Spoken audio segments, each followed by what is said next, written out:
Sa ngalan ng Ama, ng Anak at ng Espiritu Santo. Amen. Ang pagpapala ng ating Panginoong Heso Kristo, ang pag-ibig ng Diyos Ama, at ang makikipagkaisa ng Espiritu Santo, naway sumainyong lahat. At sumaiyo rin.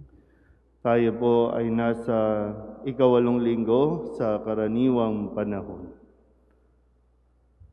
Mga kapatid, tinipon tayo bilang kaanib na angkan ng Diyos, kaya dumulog tayo sa maawaing Panginoong nagpapatawad ng lubos.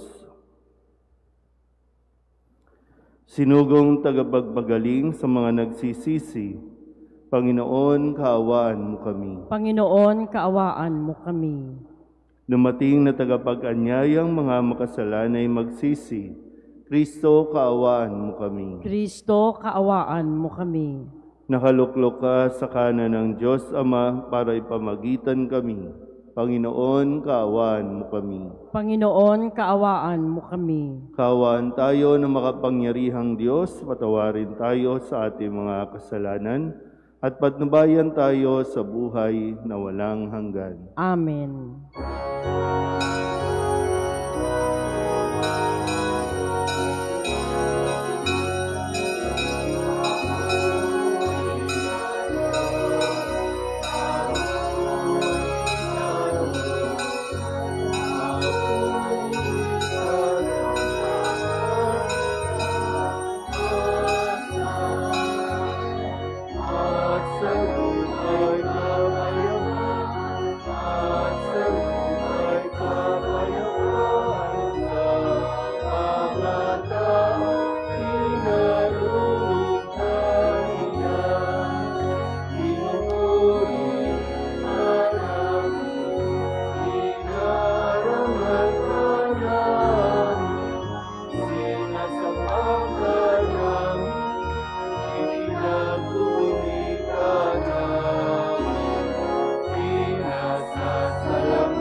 Manalangin tayo. Ama naming makapangyarihan, ipagkaloob mong maitaguyod ang sanlibutan sa matiwasay na pag-iral ayon sa layunin mo para sa aming kapakanan, sa pagsamba sa iyo ng may panatag na kalooban sa pamamagitan ni Jesucristo, kasama ng Espiritu Santo, magpasawalang hanggan. Amen. Hinihikayat tayo ni Sirach na maging mahinahon sa pananalita, sapagkat ito ay sukatan ng tunay na pagkatao.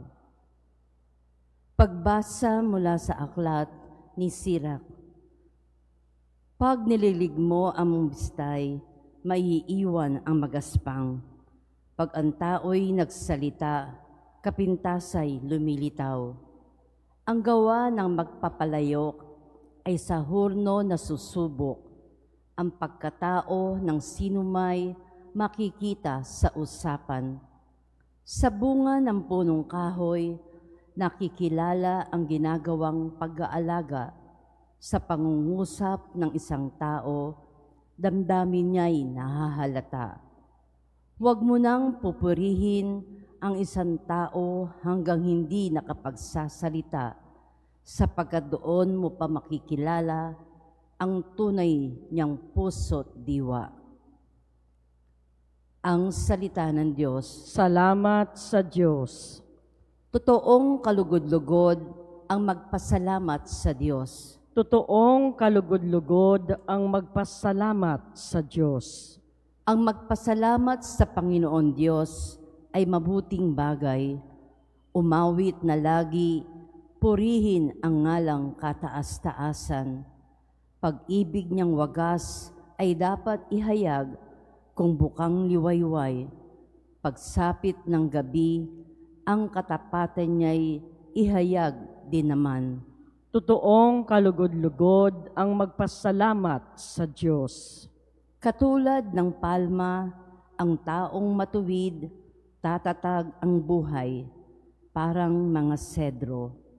Kahoy sa Libano, lalagong mainam, parang punong kahoy na doon natanim sa tahanan ng Diyos. Sa banal na templo, ito ay lalago na nakalulugod. Totoong kalugod-lugod ang magpasalamat sa Diyos. Tuloy ang pagbunga kahit na ang punong ito ay tumanda, lunti at matatag, at ang dahon nito ay laging sariwa. Ito'y patotoo na ang Panginooy tunay na matuwid. Siya kung sanggalang, matatag na batong walang bahid dungis. Totoong kalugod-lugod ang magpasalamat sa Diyos. Ipinaalala ni San Pablo sa mga taga-Korinto na ang tagumpay ni Kristo ay para sa kanilang kaligtasan. Kaya dapat silang umayon sa tagumpay na ito sa pamagitan ng pagiging tapat sa kanilang paggawa para sa Panginoon. Pagbasa mula sa unang sulat ni Apostol San Pablo sa mga taga-Korinto. Mga kapatid, kapag napalitan na ng walang pagkabulok ang nabubulok at napalitan na ng walang kamatayan ang namamatay, matutupad ang nasasaad sa kasulatan. Nalupig na ang kamatayan, ganap na ang tagumpay. Nasaan o kamatayan ang iyong tagumpay? Nasaan o kamatayan ang iyong kamandag? Ang kamandag ng kamatayan ay ang kasalanan, at ang lakas ng kasalanan ay nagmumula sa kautusan. Magpasalamat tayo sa Diyos na nagbibigay sa atin ng tagumpay sa pamamagitan ng ating Panginoong Hesukristo. Kaya nga mga kapatid, magpakatatag kayo at huwag matitinag. Magpakasipag kayo sa gawain para sa Panginoon. Yamang alam ninyong di nasasayang ang inyong pagpapagal para sa Kanya. Ang salita ng Diyos. Salamat sa Diyos. Magsitayo na po ang lahat.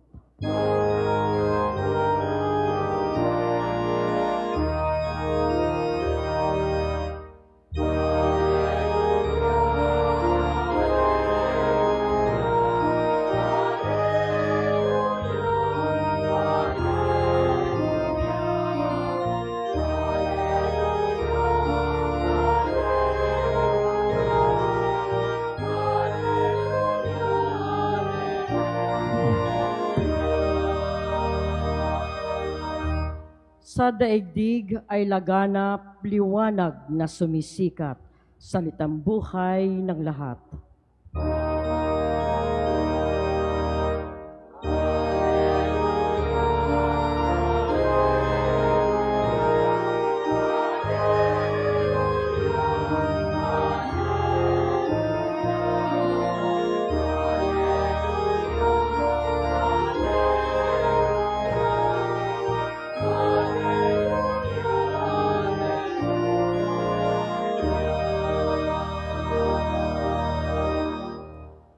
Sumainyo ang Panginoon. At sumaiyo rin. Ang mabuting balita ng Panginoon ayon kay San Lucas. Papuri sa iyo, Panginoon. Noong panahong iyon, tinanong ni Jesus ang mga alagad ng patalinghaga, maaari bang maging taga-akay ng bulag ang isa ring bulag?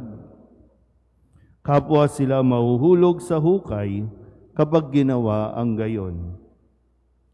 Walang alagad na higit sa kanyang guro. Ngunit kapag lubusang naturuan, siya'y magiging katulad ng kanyang guro. Ang tinitingnan mo'y ang puwing ng iyong kapatid, ngunit hindi mo pinapansin ang tahilan sa iyong mata. Paano mo masasabi sa iyong kapatid, kapatid, bayaan mong alisin ko ang iyong puwing, gayong hindi mo nakikita ang tahilang nasa iyong mata? Mapagpaimbabaw. Alisin mo muna ang tahilan sa iyong mata at makakakita kang mabuti. Sa gayoy, maaalis mo ang puwing ng iyong kapatid. Walang mabuting punong kahoy na namumunga ng masama, at walang masamang punong kahoy na namumunga ng mabuti.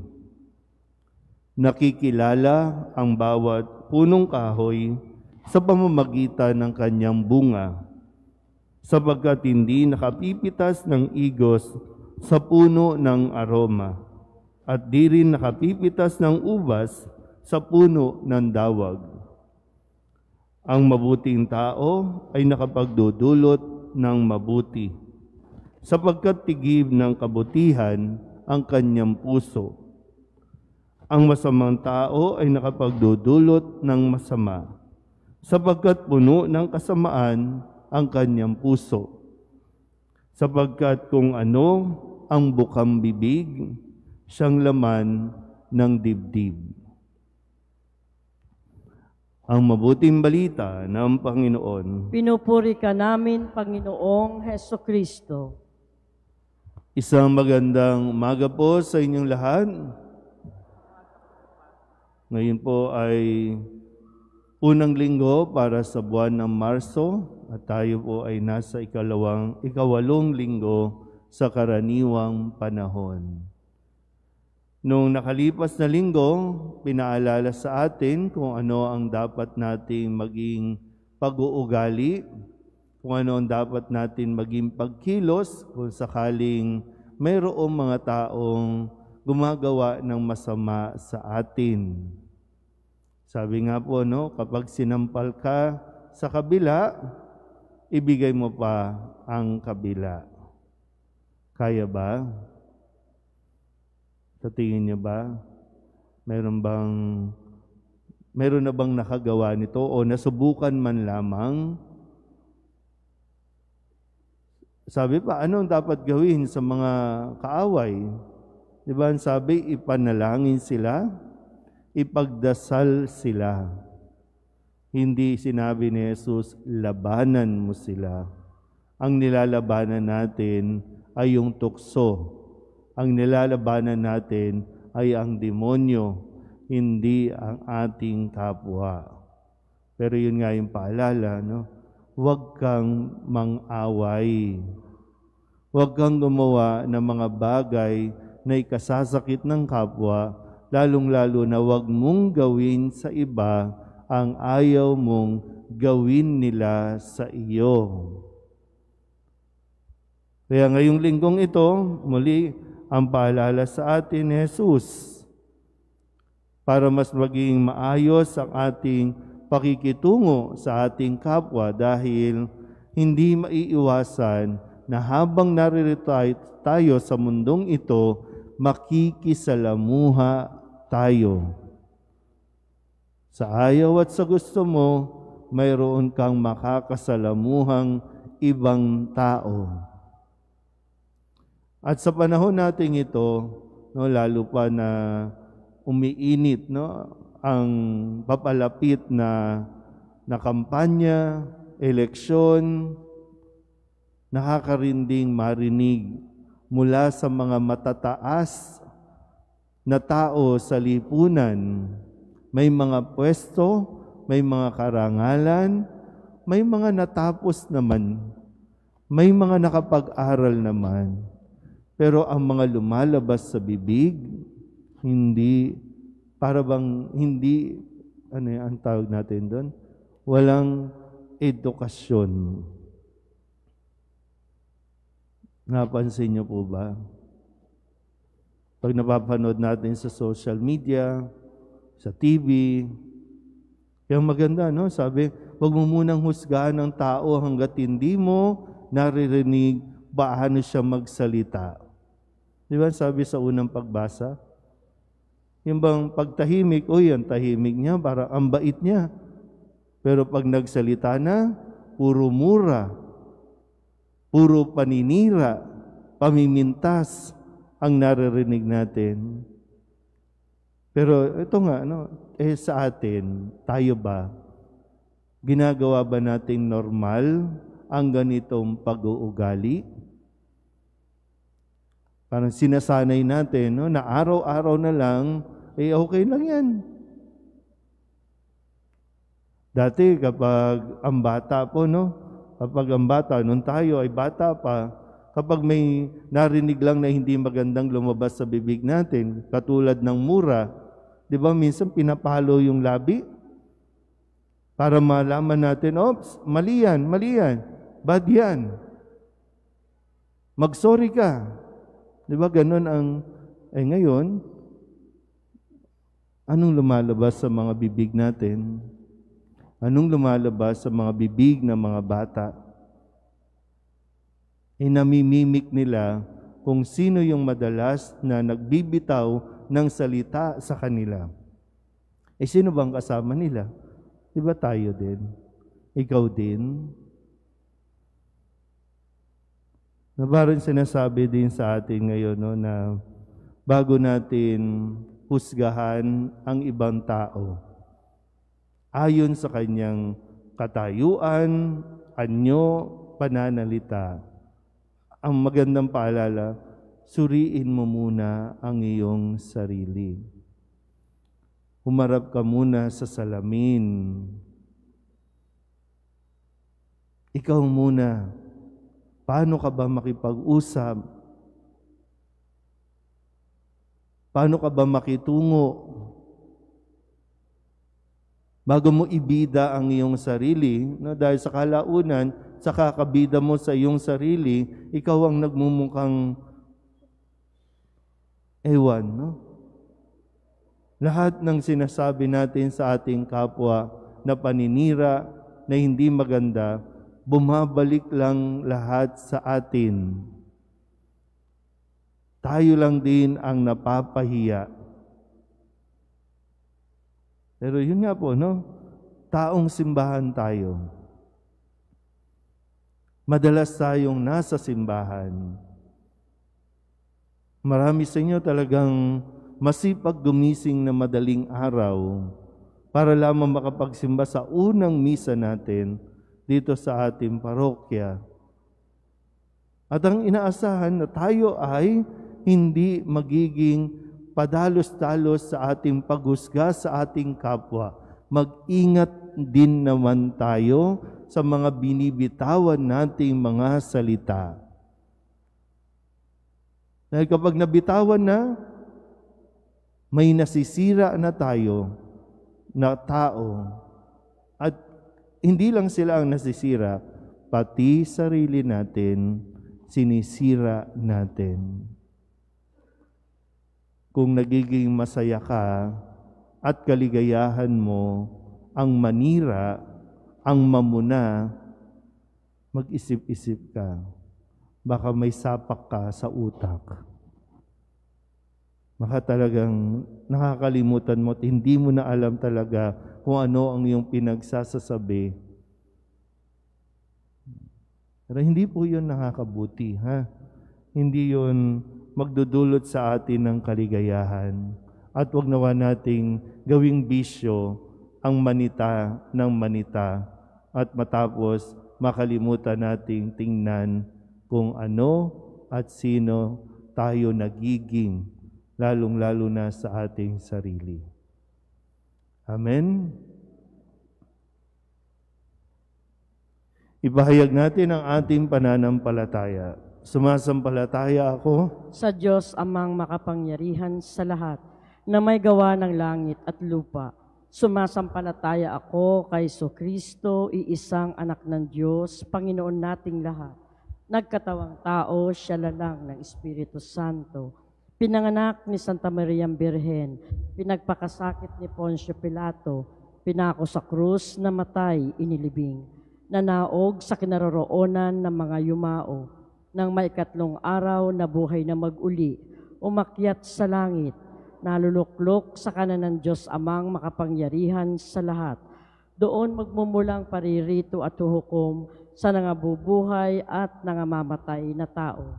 Sumasampalataya naman ako sa Diyos Espiritu Santo, sa banal na simbahang Katolika, sa kasamahan ng mga banal, sa kapatawaran ng mga kasalanan, sa pagkabuhay na muli ng nangamatay na tao at sa buhay na walang hanggan.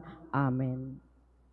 Kami lumalapit at tumadalangin sa iyo ngayon, Ama, upang makita at madama namin ang iyong anak na si Jesus sa bawat kapatid namin na nangangailangan ng pangunawan, pagmamahal.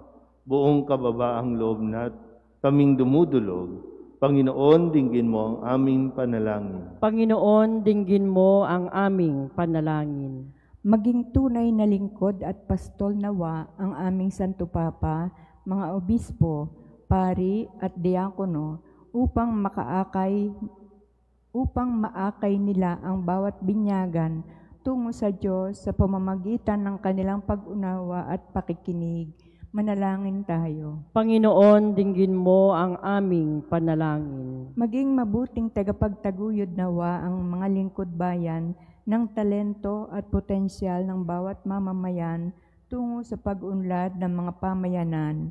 Manalangin tayo. Panginoon, dinggin mo ang aming panalangin. Patuloy nawang maging masigasig ang mga doktor, nurse at mga social workers sa paglilingkod sa mga kapatid nating may sakit, may kapansanan, mga matatanda at iba pang mayroong matinding pinagdaraanan sa buhay. Manalangin tayo. Panginoon, dinggin mo ang aming panalangin. Huwag nawa kaming magkaroon ng talaan ng masasamang gawain at kasalanan ng aming kapwa. Sa halip ay makapamuhay kami ng may pasensya, pag-unawa at pagmamahal sa bawat isa. Manalangin tayo. Panginoon, dinggin mo ang aming panalangin. Sa pamamagitan ng mahabaging pagliligtas na iyong anak na si Jesus, makapasok nawa sa iyong kaharian ang mga kapatid naming yumao. Manalangin tayo. Panginoon, dinggin mo ang aming panalangin. Sa ilang sandali ng katahimikan, ating ipanalangin ang iba pang mga pangangailangan ng ating pamayanan, pati na rin ang ating pansariling kahilingan.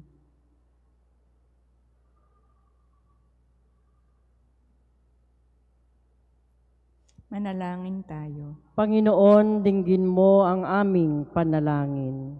Ang lahat ng ito iniling namin sa ngalan ni Kristo ang aming Panginoon. Amen.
Manalangin kayo mga kapatid upang paghahain natin ay kalugdan ng Diyos amang makapangyarihan. Tanggapin nawa ng Panginoon itong pagkahain sa iyong mga kamay, sa kapurihan niya at karangalan sa ating kapakinabangan at sa buong sambayanan niyang banal. Ama naming lumikha, ipinagkakaloob mo ang mga dapat ialay upang aming sambahin ang iyong ngalan.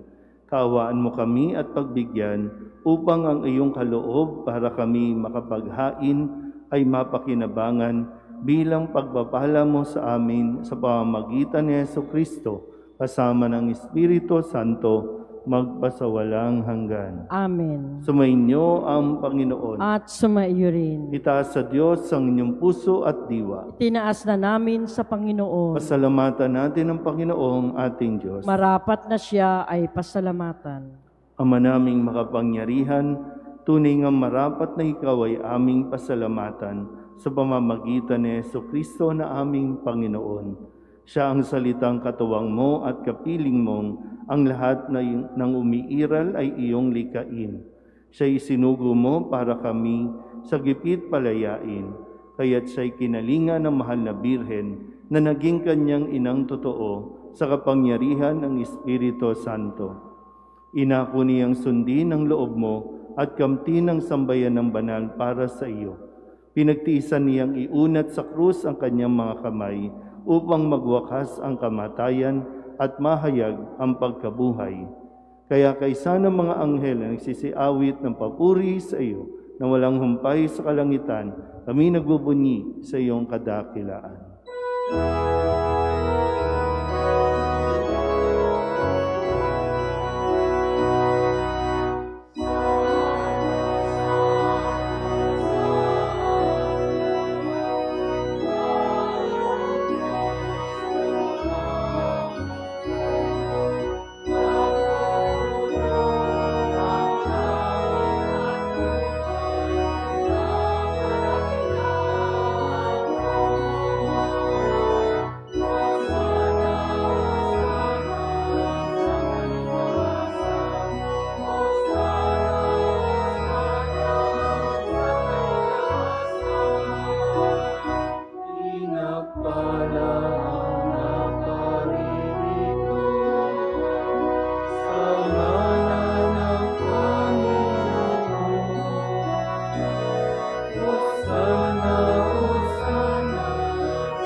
Ama naming banal, ikaw ang bukal ng tanang kabanalan.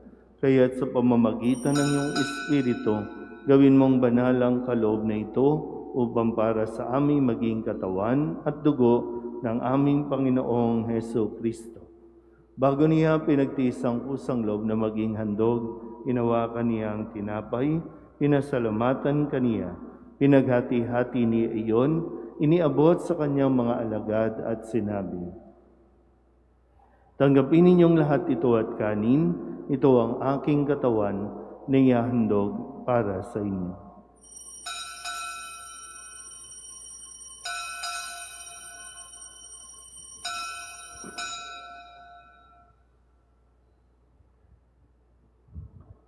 Gayun din naman, nang matapos ang hapunan, hinawakan niya ang kalis, muli kaniyang pinasalamatan. Iniabot niya ang kalis sa kanyang mga alagad at sinabi, "Tanggapin ninyong lahat ito at inumin. Ito ang kalis ng aking dugo, ng bago at walang hanggang tipan. Ang aking dugo na ibubuhos para sa inyo at para sa lahat, sa pagpapatawad ng mga kasalanan. Gawin ninyo ito sa pag-alaala sa akin."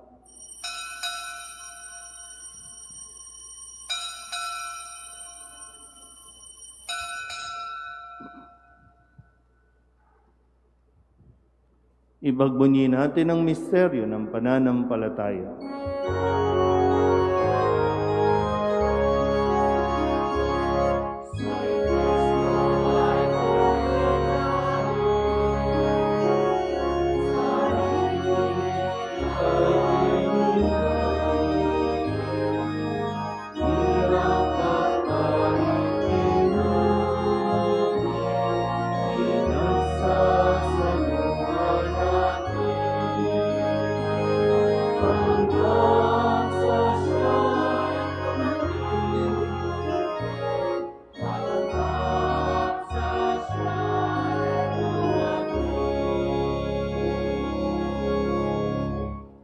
Ang mga ginagawa namin ngayon ang pag-alaala sa pagkamatay at muling pagkabuhay ng iyong anak.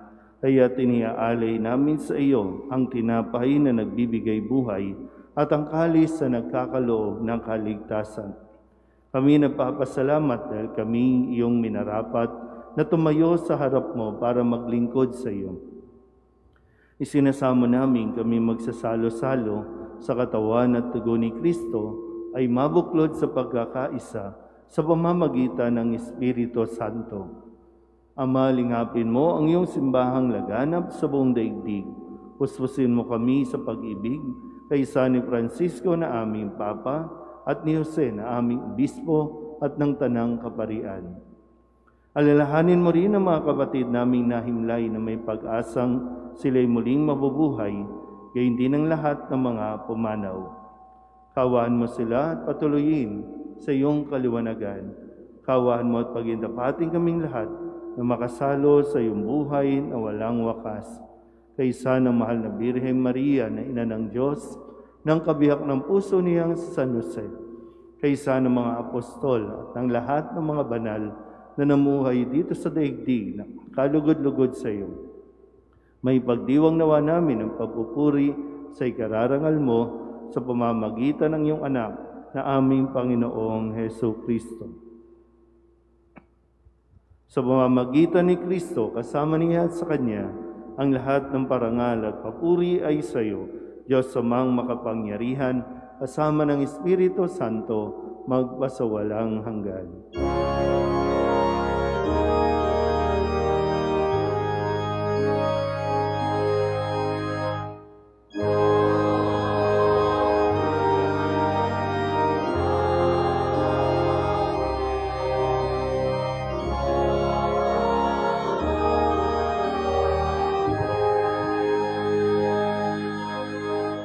Sa tagubili ng mga nakagagaling na utos at turo ni Jesus sa Panginoon natin at Diyos, ipahayag natin ang lakas loob.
Hinihiling namin kami ihadya sa lahat ng masama, pagkalooban ng kapayapaan araw-araw, iligtas sa kasalanan at ilayo sa lahat ng kapahamakan, samantalang aming pinananabikan ang dakilang araw ng pagpapahayag ng tagapagligtas naming sa Jesucristo. Sapagkat iyo ang kaharian at ang kapangyarihan at ang kapurihan magpakailanman. Amen. Panginoong Jesucristo, sinabi mo sa iyong mga apostol, kapayapaan ang iniiwan ko sa inyo, ang aking kapayapaan ang binibigay ko sa inyo.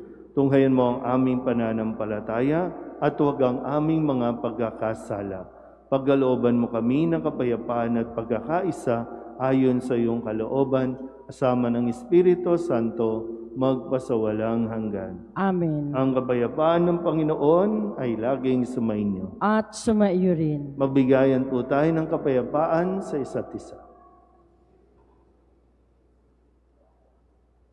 Kordero ng Diyos na nag-aalis ng mga kasalanan ng sanlibutan, maawa ka sa amin. Kordero ng Diyos na nag-aalis ng mga kasalanan ng sanlibutan, maawa ka sa amin. Kordero ng Diyos na nag-aalis ng mga kasalanan ng sanlibutan, ipagkaloob mo sa amin ang kapayapaan.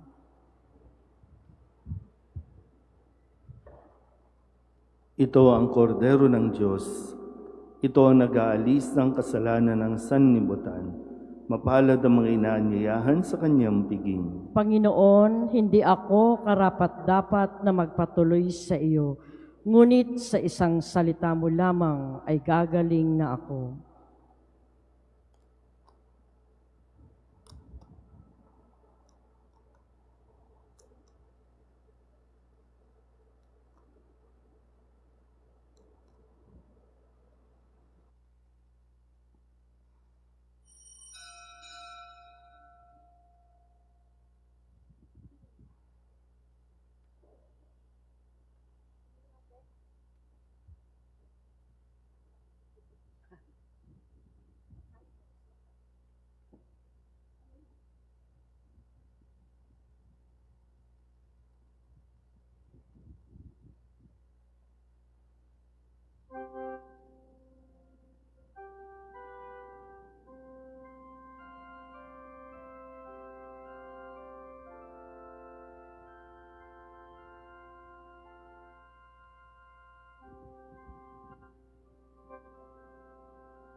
Magsitayo na po ang lahat.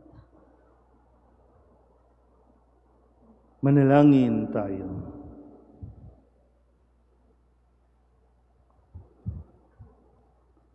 Ama naming mapagmahal, kaming iyong pinapakinabang ay iyong kaawaan upang ang aming pinagsaluhan ay magdulot ng aming pakikilahok sa iyong buhay na hindi matatapos.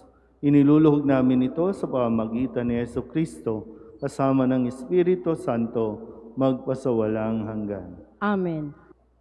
Muli po paalala para sa mga makikilahok, makikisa sa Ash Wednesday, meron po tayong fasting and abstinence sa araw po ng Miyerkules.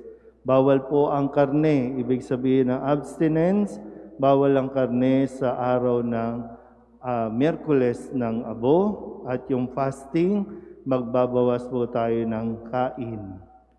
So, sa Lunes ay meron pong parish Lenten formation. Pwede po kayong dumalo para mas maintindihan po ang ilan sa mga dapat nating tandaan pagpasok po ng Kwaresma.